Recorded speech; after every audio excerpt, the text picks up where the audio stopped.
Sister and friend, Jessica Alupo, Vice President of the Republic of Uganda, the Right Honorable Dr. Rukana Rugunda, Patron of the Guild's President's Leadership Academy, a man who I had the pleasure to serve under when I was Deputy Prime Minister of the Republic of Kenya and he was Prime Minister of Uganda. Mzee wetu, Mzee Ruchikaire, I hope this one-year-old has not let you down. We are still struggling and moving on. The Vice Chancellor of this esteemed facility, Makerere University, Guild presidents, student leaders from across our East Africa region, distinguished guests, ladies and gentlemen. Let me say what an honor it is to stand here to address this very distinguished gathering of young leaders from across the East African region. I myself are extremely happy to be here in this great city of Kampala, which I consider to be my home away from home. And from here, all of you who have come from different parts of East Africa, as you sit atop this Makerere hill, all I can say is that that is reminiscent and a sight that has been shared by many, many over the years. Allow me at the very onset to extend my heartfelt gratitude to the Guild President's Leadership Academy for organizing this summit, and also to Makerere University, through you, Vice Chancellor, for hosting us at this esteemed institution, which, as you reminded us, is the foundation of East African higher education.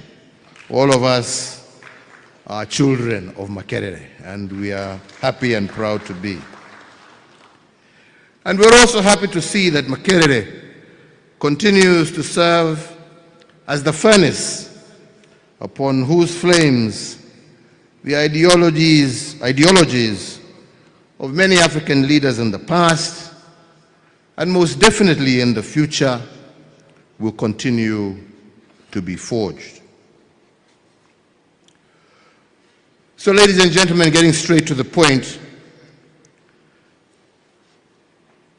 to state that today we are living in a tumultuous time would be somewhat of an understatement. The traditional world order that we have become accustomed to is being appended before our very eyes.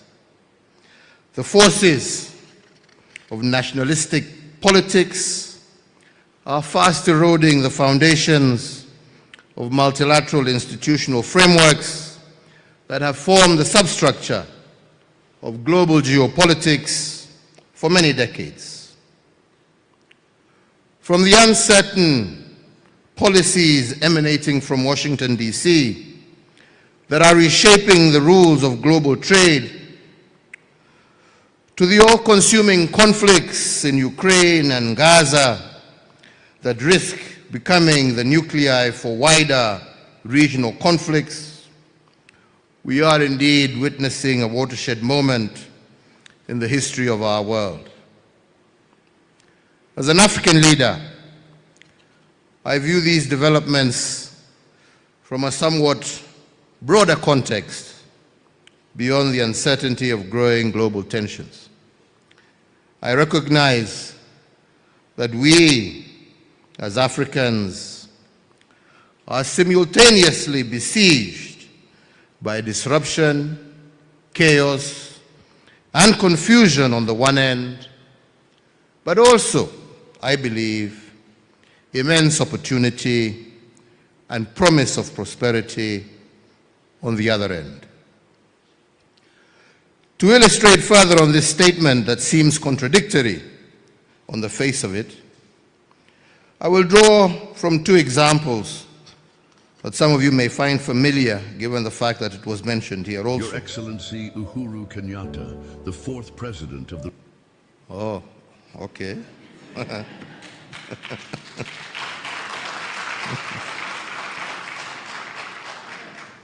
The first is the recent suspension of USAID funding, primarily directed at developing nations, and the second is a glimpse at the direction that European politics is taking and its implications on Africa. Whereas the stoppage of US-led international development aid has had an immediate and far-reaching implications on our fragile healthcare systems, I believe it has also been a much-needed wake-up call to our leaders and policymakers, that they should recognize that our economies have become woefully dependent on the charity of foreign governments, and it is now the time to lay the foundation for self-sufficiency.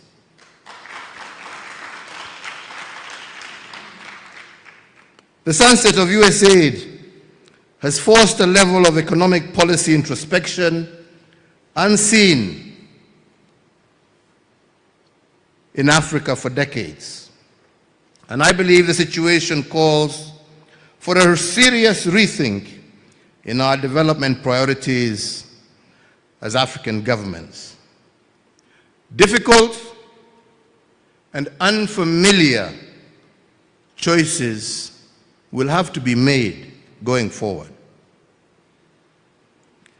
Our governments across the continent must weigh whether buying bullets to restock their armories is better than use of scarce resources for producing vaccines and mosquito nets needed to protect our infants from disease.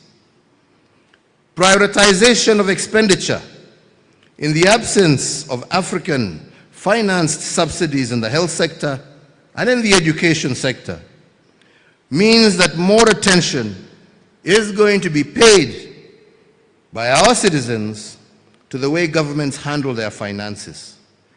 And this will inevitably translate into demands for greater public participation and transparency in public financial management. The second I mentioned is what we are seeing in Western Europe with each passing year. More and more governments are leaning further and further to the right. The election of populist, nationalist administrations has been catalyzed by various factors.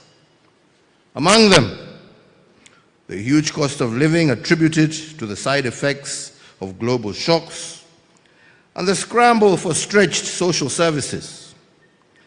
Services that must be shared with millions of migrants flowing in from Eastern Europe, the Middle East, and significantly from Africa.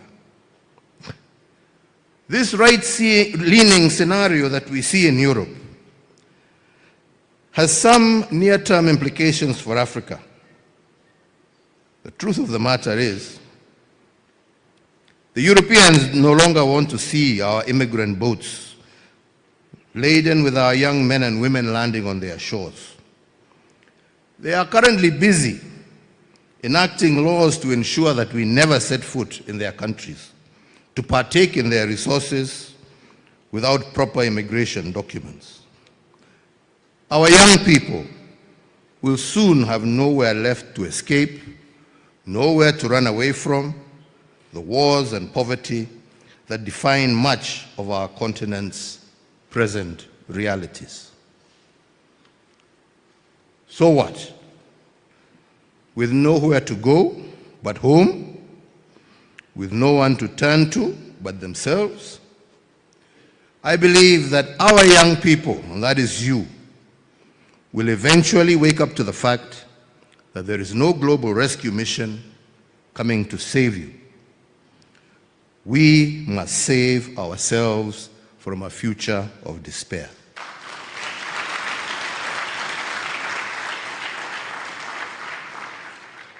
You, our young people, will have to play your part in reshaping the destinies of our countries of birth, and you will help us realize that this is the moment for each and every one of you to step onto the stage.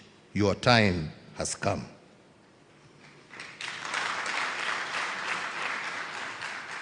In both these examples that I have drawn from, there is a clear illustration of the type of challenges that define the moment that we are currently living in. Conversely, the same examples also provide the perfect segue for us to explore the opportunities that exist for a new generation of young leaders. A generation who will chart a better path for Africa, and I do believe that is what has brought us together this morning. So, ladies and gentlemen, as we seek to navigate the challenges of our time, let us take a moment to reflect on three questions that I believe will serve to frame the context of our discussion, and some of them actually I have already witnessed being raised here today. And the first of these is, what does it mean to be a young African in a world where developed nations are focusing inward, prioritizing their national interests over their global responsibilities? The second is, what does it mean to be a young African living on a continent that has over 35 non-international armed conflicts taking place, with millions facing displacement and food insecurity as a result? And lastly, what does it mean to be a young African competing for limited economic opportunities with close to 1 billion other young people across our continent? These, my friends, are existential questions for you, the young people of Africa, and they cannot be easily answered without a deeper understanding of how we arrived at this point. With the exception of Ethiopia, most of the rest of Africa has a dark colonial past that has, in a large part, been shaped, and has for the large part, shaped by the thinking of post-independence generations. When the wave of liberation swept across Africa in the early 1960s, late 1950s, it heralded new beginnings for all of us, as we have heard from our fathers here. It was an opportunity to govern ourselves and to determine our priorities. As our leaders sought to dismantle the vestiges of colonialism, there was widespread optimism that our newly independent states would create the environment for their citizens to thrive. You heard how, even in East Africa, they wanted from day one to form a federation right from the onset. And for a time, we lived the dream and savored the early wins of being our own masters. However, unfortunately, over time, instead of dismantling the colonial legacy, we inherited it and customized it even further to create a new African style of leadership. A style that leaned heavily on patronage, ethnic and religious mobilization, elitism and favoritism, the result of which was a quick deterioration in national cohesion, the entrenchment of corruption as an evil that led to the stagnation of our economies. There's a story President Museveni likes to tell of a leader, I don't like mentioning names, but one of our forefathers, who when being questioned as to why he didn't want this federation to proceed, couldn't give a good explanation. But another Ugandan parliamentarian challenged him and said, the problem is that you want to be a big fish in a little pond so that you can sit on all the other little fish. And unfortunately, that was the mentality that resulted in many a problem on this continent. These weaknesses exposed our underbellies and left us vulnerable once again to the whims of foreign powers. They have exposed these vulnerabilities in our political constructs to manipulate our development trajectory as Africans, and unfortunately we are almost back to square one. This, however, is a story of years gone by.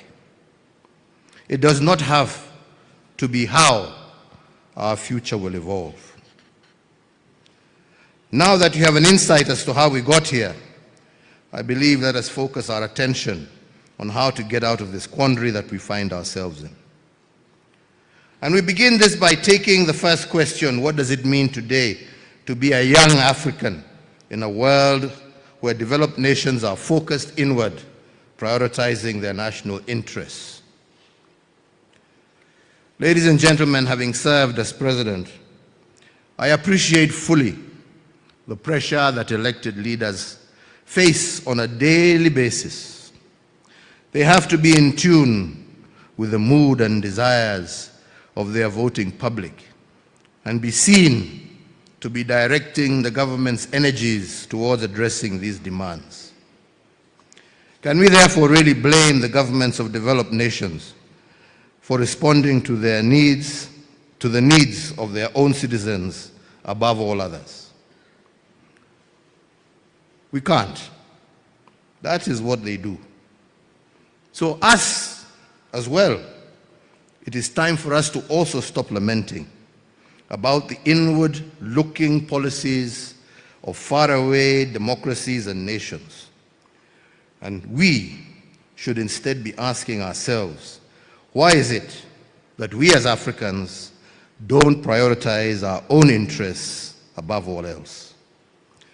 The duty of a responsible government is to discharge its primary mandate of serving the interests of its citizens. In many nations across Africa, we have somehow managed to invert the order of this relationship. Instead, the citizens are subservient to the government and are compelled to adjust their behavior in order to promote the interests of the state, which in many instances are almost indistinguishable from personal interests. So you, as young African leaders, you know well as I do that this situation is untenable. The economic opportunities you desire in order to live your best lives can only be created by governments that are designed to serve the citizens and not governments whose only reason for existence is to exploit, manipulate, and drain the resources of their countries and citizens for personal good. That is what is happening in all these conflicts you see around here. Don't be cheated, they are about anything else. Ni pesa. Yeah? People are killing each other, people are allowing their children to be killed, people are causing all sorts of problems, claiming this and claiming that and claiming the other. It's all about their pockets. Yeah? And that's why when they are finished destroying their countries, you see them board planes and you never hear from them again, but you never see your money again, and you are left licking your wounds. You must stop that. Yeah?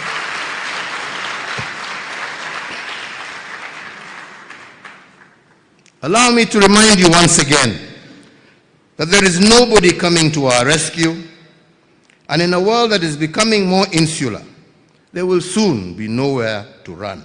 So let us fix our continent. It is therefore my considered submission that the answer to our first question is that you as young leaders must recognize that this is your independence moment, and that you are officially the freedom fighters of this era. You are the last line of defense in the battle to rescue the heart and soul of Africa for the sake of future generations. And your mission is to embrace your civic duty and choose governments that are responsive to your needs. Young leaders in East Africa, ladies and gentlemen, let me now turn to the second question. What does it mean to be a young African living in a continent that has over 35 non-international armed conflicts taking place, with millions facing displacement and food insecurity? Today in Africa, from the Sahel to the Great Lakes to the Horn, from the Atlantic Ocean to the Red Sea, over 500 million of your colleagues and counterparts are caught up in some type of armed conflict or political strife. Inevitably, these are impacting mostly women, children, and the young people. I talked earlier about how the colonial legacy was replaced in many countries by a style of leadership that draws its strength from creating and exploiting societal fissures along religious, racial, or ethnic lines as a pretext for the accumulation of economic and political power by a select few. I hold the view that this is never going to be a stable method of governance for the long term for a number of basic reasons. Firstly, the corruption that arises from it only serves to undermine public interest and diverts resources from essential services, sowing the seeds of resentment among the populace. Secondly, the politics of ethnicity, favoritism, and patronage at the expense of meritocracy are the quickest ways in which to erode national unity. Thirdly, personalization of the state means that institutions designed to safeguard continuity of governments are weakened. In all these three instances, you end up with a large section of the population that are physically resident within the borders of a country, but are psychologically and emotionally disengaged. That is what you call apathy. And I heard you guys trying to talk here about apathy. That is what causes apathy, because the people you want to lead are disengaged from yourselves. And I just want to refer, I was listening very carefully to everything that was going and being said.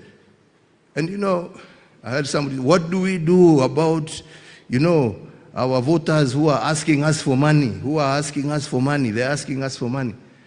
They're asking you for money because you as a leader have failed. It is,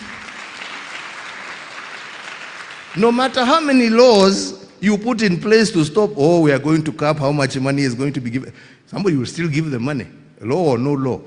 The problem is to fix the issue. Because your primary responsibility as a member of parliament, my friend, is to represent your people, is to oversight the government of the day. All right? Now, if you have failed in your responsibility of representing your people to ensure that the government of the day has given them their ambulance, that has given them their health center, has given them their school and water, why are you then surprised when the Mwananchi comes to you and says, I want this ambulance and you are supposed to bring it to me? But he's not asking it from you. He's asking it from you because you have failed in your duty to represent. And that is why we are saying we want leaders of integrity who will go and stand for what their people have sent them to parliament to do. You were sent to parliament to go and speak on behalf of your people, not to speak on behalf of your stomach, my friend. This is the problem we're having here. And we must be honest with each other. Yeah? So if you are to be leaders, you must be led by service to your people, not service to your stomach.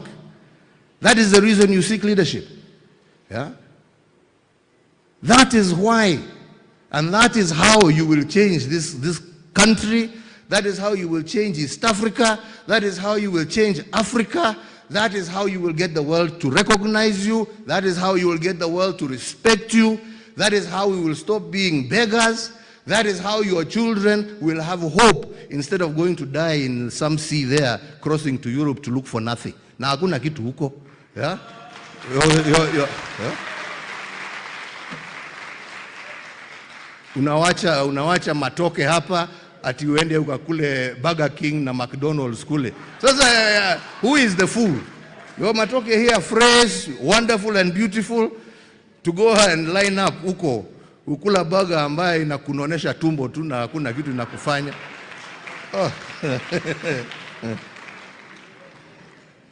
Ama ni namna gani? Yes, that is the way. So, let me continue. I'm sorry. Yeah. In all three instances, you end up, like I said, with a large section of the population that is physically resident within the borders of a country, but is psychologically and emotionally disengaged. A people excluded from the role of nation building because they feel like they are outsiders or bystanders in their own country. At the root of almost every crisis in our part of the world, the common denominator is the absence of inclusive, responsive leadership. Further, I believe it is essential for you as young leaders to appreciate the fact that these fissure lines that I speak about are visible beyond our continent. Others can see these fissures. They are looking at us through their ambassadors and their high commissioners. They are looking at us. You think wamekuja hapa ati ku encourage bilateral. Wamekuja hapa kujua how much more can we get. Yeah? Right? These fissures, they are visible to them. And as such, they have made our continent fair game for destructive proxy wars sponsored by nations with significant economic and military strength. These actors have the strategic intent of using the chaos and confusion perpetrated by self-serving leaders across our human capital to access our human capital, our mineral wealth, our agricultural potential, to grow their own economies at our own expense. To compound this further, society is experiencing these levels of internal discontent, are susceptible to an even more sinister type of enemy, and that is violent extremism. Organizations hell-bent on disseminating and entrenching their misguided ideologies through violence. And we know, you see in Kenya we have Al-Shabaab, here you have ADF causing problems all across the border, disturbing citizens, not allowing people to move forward. But why are these groups able to do that? They're able to do that because there is somehow feeling that there is a vacuum which they want to come here and push, because we have also failed in trying to have this inclusive society. If we were one, these would not be problems.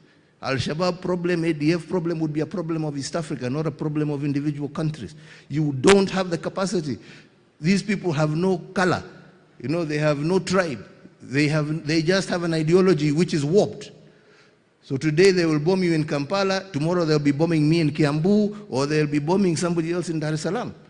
But if we were together, we are able to fight and to confront these issues, while at the same time working towards the prosperity of our nations. So, the peace and security crisis that looms over many parts of our continent is a clear and present danger to Africa's long-term viability as a going concern. And if we don't find ways to resolve these conflicts soon, we may have generations of young people wiped out as cannon fodder, and with them, any prospect of uplifting the lives of our people. So you millennials and Gen Zs and all of us, we are also told we are young people by the Vice President. I agree, even me, I'm still young. So you're told you're as young as you feel. Me, I feel young.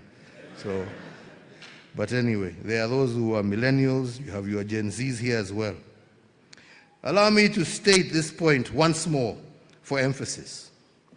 Nobody outside of Africa is coming to save you. Do not have any Do not have any misguided thought that there's anybody who is coming to save you. In the words of Eldridge Cleaver, an American writer and civil rights activist, you are either going to be part of the solution or you are part of the problem. This message holds true today as it did decades ago at the height of America's civil rights movement. The good news also, however, I believe, is that I have witnessed such a pivotal moment to effect change. All the elements necessary to bring about lasting and irreversible change are currently within your grasp as young people. And why, you say, do I say this? And let me just say, for starters, again, as has been mentioned, the demographics, first and foremost, are in your favor. The median age across our African continent in 2025 is 19.3 years, against a global median of 30.4 years. This means that over 65% of all Africans are below the age of 25. You have the numbers, you have the time, you have the energy to get involved and stay involved in governance discussions until you effect the change you wish to see. You have the time.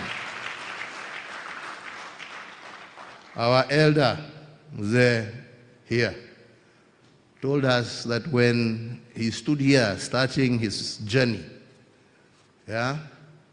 he was 23 years old.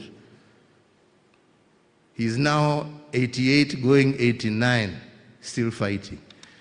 Some of you have not even touched 23, and you are lamenting. My friend, this is a call to action. Get up and start moving. This is your call to action. Now. Now is the time. Now. Not tomorrow, not the day after, not after you graduate. No. Now is the time. Now.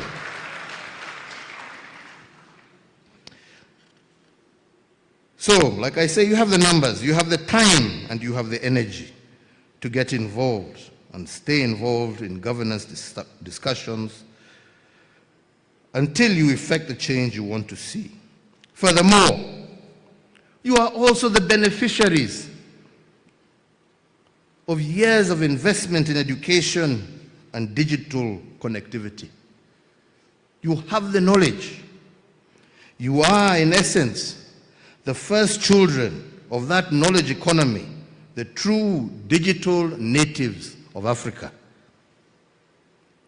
The democratization of access to information through the internet means that very few secrets are left. Very, very few. Very, very few secrets. The asymmetry of information in favor of government has always been a tool to manage the perception of populations. This is no longer the case. You know what we know. In many cases, you know it better because you have understood how to leverage the essential tools of today, such as artificial intelligence and the power of social media.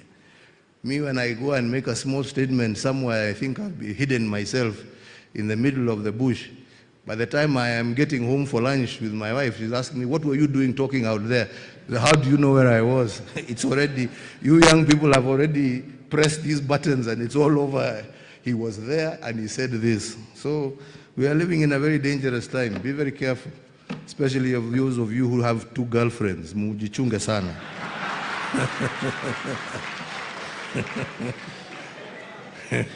I hear these days they can even follow you, you know. She can just say, I don't know, follow me or track me, I don't know what. And you've said you've gone to study in, I don't know, the library, and she finds you in some. Be very careful. Things are very dangerous these days. So lastly on this point is that over the last 60 years or so, as our countries have developed, so have the living and migration patterns of our citizens. And this is a wonderful fact. Millions of families have moved from rural towns to large urban settings in search of opportunity and better life. This migration has created a new generation of non-ethnically homogeneous, populations across the country. The result, millions of young people born out of intermarriages and unshackled by the negative weight of ethnic identity are slowly becoming the majority. As I alluded to you earlier in my speech, never before have there been such ideal conditions to break loose from the generational curse of our forefathers and of some of us that saw us remain chained to ethnic and cultural differences as a way to distribute wealth and political power. Finally, let us tackle the last one that I posed to you. What does it mean to be a young African competing for limited economic opportunities with close to 1 billion other young Africans? And I believe we need to see our strength in numbers as Africans. And in spite of having the world's youngest population and a market size of over 1.5 billion people, Africa still accounts for less than 2.5% of global trade. We have designed our trade corridors to favor extraction as opposed to intra-Africa trade, meaning that today it is easier for a Kenyan or a Ugandan to sell tomatoes and avocados to the European Union than it is to supply our brethren in West Africa. Similarly, unfortunately, it is easier for an American or European passport holder to visit African countries visa-free than it is for an African to traverse their own continent. If we are to create economic opportunities for our youth, we need to remove the barriers that prevent the actualization of the African Continental Free Trade Agreement, of the East African Protocol on Trade. We need to remove every single barrier. We must stop being paranoid about each other and give preferential treatments to African passport holders to visit and to do business anywhere on their continent. We must design our transport and logistics infrastructure to point inward to facilitate more cross-border trade by allowing for the affordable and efficient movement of people, goods, and services across our continent. And closer to home, we need to reflect on our education curricula. Are we training our children for the jobs of the future? The advancements in technology have rendered many traditional careers irrelevant, yet we are still spending millions of dollars every year encouraging our children to pursue courses that will lead them to nowhere. Today, the world needs doers, people who can get things done. This is the preference of functionality over form, as one of you here had mentioned. We need functionality. So I would summarize my response to the third question as follows. One, we must increase our share of global trade as Africans by deliberately focusing on intra-Africa trade or East African trade. Two, we need to evolve our education system to encourage our youth to be entrepreneurial and tailor our curricula to be fit for purpose in the knowledge economy. And three, we need to actively influence the adoption of domestic policies on macroeconomic management that create a conducive environment for the private sector to thrive. So, ladies and gentlemen, I've always been passionate about the role of our youth in leadership, and it is a subject that I can talk about for hours on end. However, I'm cognizant that today we are limited in time to exchange these ideas. So I would just like to touch on some perspectives that I have garnered from my 30 years or so in active politics and my 10 years as President of the Republic of Kenya. And these perspectives delve into the basics of leadership and what I feel are the irreducible minimums that we must all aspire to as leaders in the new world that we are navigating. The first of these is integrity and leadership. And this is not merely a moral idea, it is a practical necessity. It involves a conviction to do right when it is costly, and to serve when it is easier to exploit.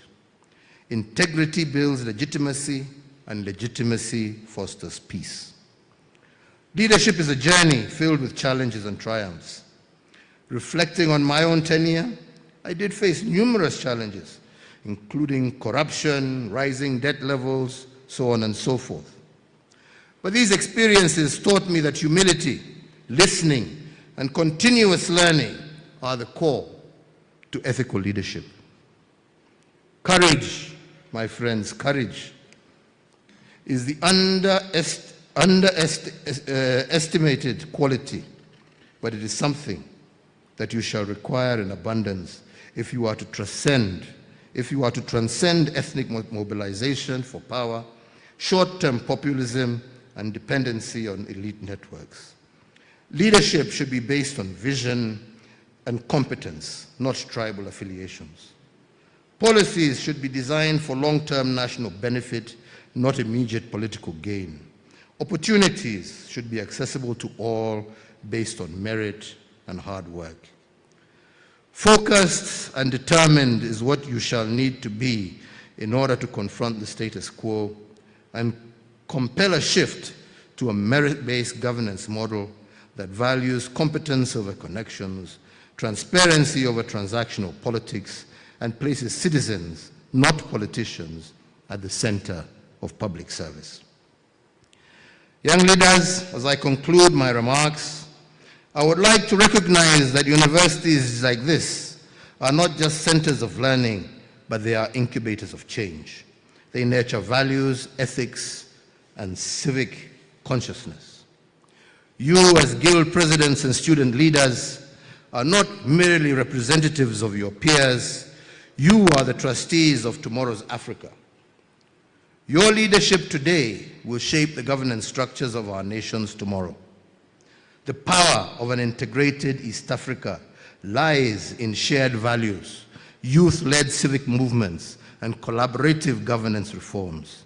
I encourage the creation of a cross-border youth action plan for integrity as outlined in your own summit agenda. You are the first true East African generation. Think beyond borders. Think vision. For you, your sake, and for the sake of future generations, my call to action for our youth is to lead with conviction, not convenience. To our institutions, I ask you, empower and equip these young leaders meaningfully with the skills and knowledge they need to actualize their potential. To the development partner present, it is my hope that you shall consciously invest in an integrity-driven leadership development. It is said that history is often written by the powerful, but the future will be shaped by the principle. I express hope in this generation's courage, creativity, and conscience. I reiterate support once again for the GPLA's mission and Makerere University's leadership in all of this. Let your voices rise not just as echoes of the past, but as my father said, as architects of a new dawn, an East Africa that works for all and leaves no one behind. I thank you all for your attention. May God bless you. May God bless our beautiful region of East Africa and our wonderful continent of Africa. Asante ni sana. Thank you very much. Asante.